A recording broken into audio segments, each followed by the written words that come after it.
Director గా మీరు అనుకున్నావు స్టార్టింగ్, సో వెళ్తున్న ప్రాసెస్ లోనే ఇప్పుడు కట్ చేస్తే 3 సినిమాలకి యాక్టర్ ఇంకా వస్తాయి. అంటే 2025 బ్యాక్ టు బ్యాక్ వస్తూనే ఉంటాయి. సో యాక్టర్ గా వచ్చావు. సో ఎలా ఉందా డైరెక్షన్? నీ ఓల్డ్ వేరు, ఇక్కడ వచ్చే ప్రపంచం వేరు. నేను ఫస్ట్ మూవీ షూటింగ్ చూసి షాక్ అయిపోయా. అంటే నేను అప్పటి వరకు అంత స్కేల్ చూడలేదు. నేను షార్ట్ ఫిల్మ్స్ అంటే మా ఇంట్లో కూడా పెద్ద కెమెరాలు కాదు, ఫోన్ లోనే తీసేది. నేను కూడా ఫోన్ లో తీసేది, ఒక రింగ్ లైట్ ఉంటది, దాంతో షార్ట్ ఫిల్మ్ చేసేది. చిన్న పేపర్ మీద రాసుకొని డైలాగ్స్ చేపించేది. నేను ఫస్ట్ సినిమా వచ్చి దాని వర్కింగ్ టైటిల్ వచ్చి ది వాలంటీర్స్. అది తెలుగు తమిళ్ లాంగ్వేజ్ లో రిలీజ్ అవుతుంది. మన యాక్టర్స్ కాదు, తమిళ యాక్టర్ వెట్రి బ్రో అని, మలయాళం యాక్టర్ హీరో నందు బ్రో అని, నేను సీతమందలో రామాయ చిత్రాల సినిమా ఉంది కదా, దానిలో హీరోయిన్ ఉంది కదా ఆర్తన బీను అని. సో మేము నలుగురం 4 main characters, full length character. First movie నాకు ఫుల్ లెంత్ క్యారెక్టర్ వచ్చింది, కమెడియన్. సో మాక్సిమం డైలాగ్స్ అన్ని నాకే ఉంటాయి. సో మంచి రోల్ పడింది నాకు. అది సినిమా మొత్తం షూటింగ్ అయిపోయింది, ఇయర్ లో రిలీజ్ అవుతుంది ఖచ్చితంగా. సో అది ఫస్ట్ షూటింగ్ చూడంగానే నాకు దిమ్మ తిరిగింది. అమ్మో వీళ్ళందరినీ మేనేజ్ చేయాలా డైరెక్టర్ అంటే. నాకు డైరెక్టర్ అంటే అప్పుడు వరకు జస్ట్ ఓకే కెమెరా యాక్షన్, ఒక సీన్ ఉంది మంచిగా వస్తుంది అంతే అనుకున్నా. కానీ ఒక చాలా డిపార్ట్మెంట్స్ ని కంట్రోలింగ్ చేయాలి. కెమెరామెన్ డిపార్ట్మెంట్, మా కెమెరా చూస్తుంటే భయం వచ్చేసింది నాకు. ఇంత పెద్ద కెమెరాలు ఎంతమంది మోసుకొని పోతుంటారు, 5-6 మంది స్పీడ్ చేస్తుంటారు దాన్ని. సో నాకు భయం వేసింది ఫస్ట్ టైం ఒక డైరెక్టర్ అవ్వాలంటే ఇదంతా నేర్చుకోవాలా మనకు అని. సో అది నా ఫస్ట్ ఎక్స్పీరియన్స్. షూటింగ్ అంటే ఏంది, మూవీ షూటింగ్ అంటే ఇలా ఉంటది. అప్పుడు నేను ఏ షూటింగ్ చూడలేదు. మన షూటింగ్ అంటే ఎవరు ఉంటారు, మనం ఒకటే వంట వీడియో తీసుకుంటే అయిపోతాం. కానీ సినిమా అంటే చాలా మంది ఉంటారు. పైగా ఫస్ట్ సీన్ ఎట్లాంటి ఎక్స్పీరియన్స్ అంటే నా నార్మల్ నేను వీడియోస్ నేను మా ఇంటికాడ చేస్తున్నప్పుడు నేను ఒక్కనే చేసుకుంటా యాక్టింగ్. ట్రైపాడ్ స్టాండ్ పెట్టుకొని, ఇలా ట్రైపాడ్ స్టాండ్ పెట్టుకొని కెమెరా పెట్టుకొని నేను ఒక్కనే యాక్టింగ్ చేస్తా. ఎవరైనా వచ్చి చూస్తే నాకు సిగ్గు. యాక్టింగ్ తెలుసు కదా నాకు, భయం. ఎందుకు ఇంటర్వ్యూ రాంది నేను, నాకు అందుకే సిగ్గు. అలాంటిది ఆ రోజు 4 యాక్టర్స్, పెద్ద యాక్టర్స్ ఎదురుగా, సూర్య అనే యాక్టర్ పెద్ద ఆర్టిస్ట్ ఉన్నారు కదా, ఆయన ఎదురుగా ఉంటాడు. నా డైలాగ్ చెప్పాలి, చుట్టూ చూస్తున్నారు నన్ను చాలా మంది. నాకు కాలు వణికిపోయినాయి, చెప్పలేకపోయినా. లోపల వచ్చేసింది. ఫస్ట్ యాక్టర్ కదా, డైరెక్టర్ ఏమైనా అనుకుంటాడేమో, ఈయన అనవసరంగా పెట్టుకున్నాము అని అనుకుంటాడేమో, నాకు ఇదితో లోపల షివరింగ్ వచ్చేసింది నాకు. సో ఫస్ట్ డైలాగ్ పోయినాయి, మళ్ళీ రీటేక్ అయింది, మళ్ళీ పోయి చేయాలి యాక్టింగ్. చేస్తుంటే 4-5 సార్లు అవ్వలేదు, షార్ట్ అవ్వలేదు. నా వల్లే పోతుంది, నాకు భయం వచ్చేసింది.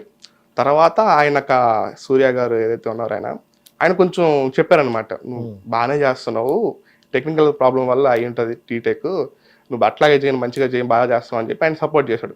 హీరోయిన్ ఆర్తన బిను గారు చెప్పారు అనమాట, బాగా చేస్తున్నావు, ఎట్లాగే చేయి, ఫస్ట్ టేక్ వరకు అట్లా భయంగా ఉంటుంది, ఫస్ట్ టేక్ ఓకే అయిన తర్వాత రిలీఫ్గా ఉంటుంది అనేది. తర్వాత చేశాను, ఓకే అనింది, అప్పుడు రిలీఫ్ అయినా.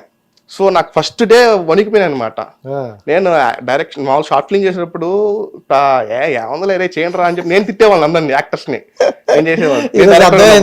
అప్పుడు నాకు అర్థమైంది అనుకోని, యాక్టింగ్ కష్టమే, చేయాలి, నేర్చుకోవాలి, భయంగా చేయాలి. అప్పుడు ప్రతి సీన్, ప్రతిరోజు ముందు రేపు సీన్ అనగా ఈరోజు అంతా బాగా పట్టేసి బాగా ప్రాక్టీస్ చేసుకున్నాను రూమ్ లో. సో అది నాకు ఎక్స్పీరియన్స్ మన ఫస్ట్ మూవీ. డైరెక్టర్ అంటే ఇలా ఉంటది, కెమెరా డిపార్ట్మెంట్ ఇలా ఉంటది, బాగా చాలా నేర్చుకున్నాను ఫస్ట్ మూవీ కదా. సో మొత్తానికి ఆ ఫస్ట్ టేక్ కాస్త 3 సినిమాలు, ఇప్పుడు దగ్గర 4వది కూడా ఒకటి వస్తుంది. సో బ్యాక్ టు బ్యాక్ మంచిగా ఉన్నాయి. సో ఎలా అనిపించింది అంటే 3 సినిమాల వరకు మనకి అయిపోయింది, లాస్ట్ ఇప్పుడు ఎలా ఉంది యాక్టింగ్ మీద గ్రిప్? బ్రో చాలా ఎక్స్పీరియన్స్ వచ్చింది. ఫస్ట్ మూవీ అలా వచ్చింది కదా, సెకండ్ మూవీ చాలా క్రేజీ. ఎవరితో అంటే నిఖిల్ ఫ్రెండ్ గా, హీరో నిఖిల్ ఫ్రెండ్ గా. ఓకే, అది రామ్ చరణ్ గారు ప్రొడ్యూసర్ చేస్తున్న ది ఇండియా హౌస్ అనే movie, pan India. So actual గా హీరో ఫ్రెండ్ గా చాలా మంది చాలా సజెస్ట్ చేస్తున్నారు, ఫ్రెండ్ గా ఎవరైతే బాగుంటారు అని చెప్పి. సో నన్ను సజెస్ట్ చేసింది ఎవరంటే హీరో నిఖిల్ గారు. ఎందుకు సజెస్ట్ చేశారంటే, నేను చేసిన వీడియోస్ కార్తికేయ 2 మీద ఒక వీడియో చేశాను, అది చూసి సో నన్ను సజెస్ట్ చేశాడు, ఇతను నాకు ఫ్రెండ్గా అయితే బాగుంటది అని చెప్పి. సో అప్పుడు నేను పడ్డ కష్టానికి ఫలితం ఇప్పుడు వచ్చింది అనమాట కదా. సో అప్పుడు నాకు ఆ పాయింట్ చెప్పేటప్పుడు ఫస్ట్ స్టార్టింగ్ ఈ పాయింట్ ఉంటుంది కదా, ఇప్పుడు పడ్డ కష్టానికి రేపు ఫలితం ఉంటుంది అని నేను నమ్మేవాను కాదు. చెప్తుంటారులే పెద్దవాళ్ళు అని చెప్పి. కానీ అప్పుడు నేను చేసిన వీడియోస్ కి దాన్ని ఇప్పుడు చూసి ఇప్పుడు నాకు సక్సెస్ వస్తుంది అనమాట, ఆఫర్స్ వచ్చాయి. సో అలా నాకు రిఫర్ వచ్చింది. సో ఆ మూవీ అనేది చాలా, నేను చేసిన ఫస్ట్ మూవీ కంటే ఈ సెకండ్ మూవీ చాలా పెద్ద స్కేల్, దీనికి ఇంకా భారీ బడ్జెట్ అనమాట. సో చాలా నేర్చుకున్నాను అనమాట. చాలా కిలో రామ్ చరణ్ గారు ఇంకా సో ఆయనతో యాక్ట్ చేసినప్పుడు చాలా నేర్చుకున్నాను, చాలా ఇన్పుట్స్ ఇచ్చాడు, చాలా నేర్చుకున్నాను. సో చాలా హ్యాపీ అనిపించింది. సూపర్. అలా ఒక్కొక్క సినిమాకి ఒక్కొక్క నేర్చుకున్నాను. థర్డ్ మూవీ వచ్చి ఒక sci-fi drama story. Srinivas Reddy comedian artist ఉండే కదా, ఆయనతో కాంబినేషన్ అన్నమాట. సో ఆయన చాలా స్పాంటేనియస్ కామెడియన్. అంటే నేను నార్మల్ గా స్క్రిప్ట్ ఉంటేనే కామెడియన్, స్క్రిప్ట్ ఉంటేనే దాన్ని చూసి డైలాగ్ చెప్తే కామెడీ వస్తుంది అనుకున్నా. ఆయన రియల్ గానే మాట్లాడుతుంటే నాకు నవ్వు వస్తుంది. చాలా సినిమా చూస్తాం కదా, చాలా మీమ్స్ ఉన్నాయి, చాలా సినిమాలు, వెంకీ సినిమా ఇట్లా చూస్తుంటాం కాబట్టి డైరెక్ట్ మాట్లాడుతున్నా ఆయన ఏం మాట్లాడినా నవ్వు వస్తుంది నాకు. సో ఆయనతో చేసినప్పుడు కూడా చాలా నేర్చుకున్నాను, ఆయనతో చాలా ఇన్పుట్స్ ఇచ్చాడు. మీ వీడియో కూడా పెట్టావు ఒకటి, అక్కడ చూసి అది నిజం కాదనుకున్నా. నా బాధ అదే, ఎలా ఉంది, ఎవరు నమ్మట్లేదు. నిజంగా ఉన్నా అక్కడ నిజంగా అన్నట్టే ఉందన్నమాట. కింద కామెంట్లు కూడా నైస్ ఎడిట్ అన్నా అంటుంది. అదే నా బాధ. నిజంగా బాబు నేను నిజంగా సెలబ్రిటీని కలిసినట్టు అంటే నమ్మట్లే. ఇప్పుడు మీతో కలిసినా కూడా ఎడిటింగ్ అనుకుంటాను. అయ్యయ్యో, కింద కామెంట్ చేస్తుంటాను. అలా ఉండదు. కానీ నేను ఎడిటింగ్ అనుకుంది అదో శ్రీనివాసరావు గారిది, ఓకే, పక్కన ఉంది కాలకేయ గారిది పక్క నుండి ఇలా గోగద. అది నిజంగా అంటే నువ్వు చేసే ఫన్ వీడియోస్ లో అది ఒక పార్ట్. సో అలాగే కదా ఇలాగ అంటాను అనుకున్నాను. కాసేపు చూసా ఏం చెయ్యాలనుకుంటారు, కట్ చేస్తే మనం పట్టుకునేసరికి ఓ ఇది నిజమేనా అని. ఏ షూటింగ్ అది? ఫస్ట్ మూవీకే అది. దానిలో కూడా ప్యాడింగ్ ఆర్టిస్ట్ చాలా మంది ఉన్నారు. కాళగే ప్రభాకర్, రామ్ ప్రసాద్, T5 మూర్తి గారు, వీళ్ళందరూ చాలా మంది ఉన్నారు. వాళ్ళందరం కలిసి నా సినిమాతో. అంటే ఇప్పుడు చాలా మంది లెజెండరీ యాక్టర్స్, ఇండస్ట్రీకి కూడా లెజెండరీ అనుకున్న వాళ్ళు ఇప్పుడు అక్కడ ఉన్నారు చాలా మంది. నువ్వు కలిసావు, ఏంటి వాళ్ళని కలిసిన తర్వాత నీలో ఏమైనా మార్పు ఉందా? ఏమైనా ఇన్పుట్స్ తీసుకున్నావు వాళ్ళ దగ్గర నుండి? ప్రెసెంట్ 3 మూవీస్ చేసిన ఆర్టిస్టులు అందరూ బాగా పెద్ద ఎస్టాబ్లిష్ ఆర్టిస్ట్. సో వాళ్ళ నుంచి చాలా నేర్చుకున్నాను.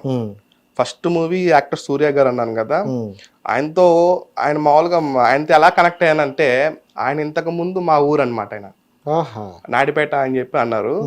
సో క్రిస్టియన్, నాడిపేట అని చెప్పి సార్ కూర్చున్నాడు, షూట్ అక్కడ సీన్ జరుగుతుంటే నాతో కూర్చున్నాడు అనమాట. కూర్చో అని చెప్పి కూర్చోబెట్టి, సో ఆ సీన్స్ ఆ రోజంతా ఆయనతో డిస్కషన్ అనమాట. సో ఆయనతో బాగా డిస్కషన్, కొంచెం క్లోజ్ అయ్యాను, నంబర్ ఇచ్చాడు, మాట్లాడుకుందాం అని చెప్పి అప్పుడప్పుడు మెసేజ్ చేస్తుంటాడు అనమాట. సో అలా క్లోజ్ అయ్యాను, ఆయన నుంచి బాగా నేర్చుకున్నాను ఇన్పుట్స్ అనేవి. ఆయన ప్లస్ ఇప్పుడు శ్రీనివాస్ రెడ్డి గారు అండ్ రామ్ ప్రసాద్ జబర్దస్త్ ఆర్టిస్ట్, వీళ్ళతో బాగా కొంచెం క్లోజ్ అయ్యాను అనమాట. సో చాలా అంటే టీవీలో చూసినప్పుడు కానీ బయట చూసినప్పుడు అంతా ఒకటే, వాళ్ళు ఏం డిఫరెన్స్ లేదు, ఏం మాస్క్ లేదు, ఏం డిఫరెన్స్ లేదు. టీవీలో సినిమాలు ఎలా ఉంటారో రియల్ గా అట్టే ఉన్నారు. చాలా బాగా నిఖిల్ బ్రో కూడా సినిమాలు ఎలా ఉన్నాడో బయట కూడా అట్టే ఉంటాడు, కామెడీగా ఉంటాడు, మాట్లాడతాడు, చాలా యాక్టివ్గా ఉంటాడు. సూపర్. అంటే నాకు తెలిసినంత వరకు యాక్టర్లు అందరూ కూడా రియల్ లైఫ్ లో ఎలా ఉన్నారు, రియల్ కూడా అంత సరదాగా ఫన్ లో ఉంటారు. ఇంకా దానికన్నా ఎక్కువ డోస్ ఉంటుంది బయట. బట్ బయట టాక్ లేట్ అంటే సీరియస్ గా ఉంటారు వాళ్ళు, అమ్మో భయపడాలి అన్నట్టు ఉంటారు కదా. సో ఓకే, అంటే నీకైతే ఒక బెస్ట్ ఎక్స్పీరియన్స్ అయితే వచ్చేసింది. నీ డైరెక్షన్ కి సంబంధించిన కొన్ని ఇన్పుట్స్ దొరికాయి అంటారా? ఇన్పుట్స్ దొరికినాయి. ఎందుకంటే డైరెక్షన్ షూటింగ్ లో ఉన్నప్పుడు యాక్టర్స్ కంటే అసిస్టెంట్ డైరెక్టర్లు ఎక్కువ ఉంటా, వాళ్ళ దగ్గర నుంచి నేర్చుకుంటుంటా. బ్రో ఇదేంది ఏంది అని చెప్తుంటే అన్ని తెలుసుకుంటాను అనమాట. మీరు ఏం చేశారు ఇంత ముందు, నెక్స్ట్ ఏం చేస్తున్నారు, ఏం డైరెక్టర్ అవ్వాలి, వాళ్ళందరూ అసిస్టెంట్ డైరెక్టర్ మాక్సిమం డైరెక్టర్ అవ్వాలనుకుంటారు. సో వాళ్ళు డైరెక్టర్ అవ్వాలంటే ఏం స్టెప్స్ ఏం తీసుకుంటున్నారు, ఏం చేద్దాం అనుకుంటున్నారు, అవన్నీ తెలుసుకొని ఓకే ఒక ఐడియా తెచ్చుకొని ఓకే ఇట్లా చేయొచ్చా అని ఒక రూట్స్ అనేవి తెలుసుకుంటున్నాను అనమాట. సో మాక్సిమం నేను షూటింగ్ లో ఉన్నప్పుడు ఏడిస్తూ ఉంటాను, సీన్స్ ఉన్నప్పుడు యాక్టర్స్ తో ఉంటాను. మొత్తం కవర్ చేస్తాను. హిట్ టీవీ యాప్, ఇందులో short news, live news, entertainment shows, movies, digital magazines తో పాటు మీ జిల్లా వార్తలను కూడా ఫ్రీగా చూడొచ్చు. అంతేకాదు కేజీ నుంచి పీజీ వరకు విద్యార్థులకు స్కాలర్షిప్ కూడా అందిస్తున్నాం. ప్రతి వారం 10 మందికి లక్కీ డ్రా ద్వారా ఒక్కొక్కరికి 10,000 రూపాయలు అందిస్తున్నాం. ఇంకెందుకు ఆలస్యం, వెంటనే హిట్ టీవీ యాప్ ని డౌన్లోడ్ చేసుకుని ఫ్రీగా ఎంటర్టైన్మెంట్ పొందండి. Hit TV app. Hit TV app.